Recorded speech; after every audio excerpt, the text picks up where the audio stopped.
ជេងខ្ញុំក៏យល់អារម្មណ៍នេះកំសាន្តជាមួយចង្វាក់រំពងទៀតណាបាទក្រុមជេងបាទ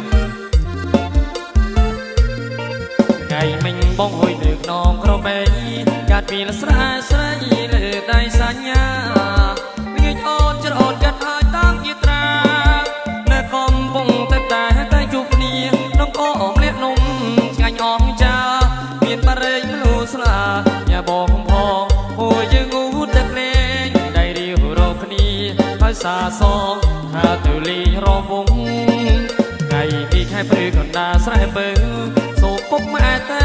កុំណែបងបងឡើងយកទឹកថ្នោតមួយបំពង់ញ៉ាអូនញ៉ាំក្នុងពេលលេងរំវងបងកាក្រែងហត់ញ័រជុំគង់ស្រីស្រស់មានទ្រង់ដូចកញ្ញាពុំយើងរំយើងច្រៀងពីចូលឆ្នាំថ្មីស្រីលោកកាតាមប្រពៃណីខ្មែរ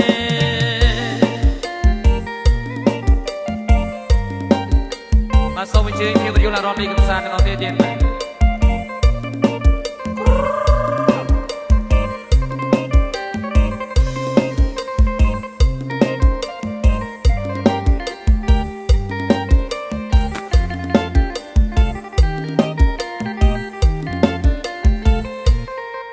ងៃនេះខែភ្លឺកណ្ដាលស្រែពេលសូមពុកម៉ែទៅកុំណែបងបងឡើងយកទឹកថ្នោតមួយបំពង់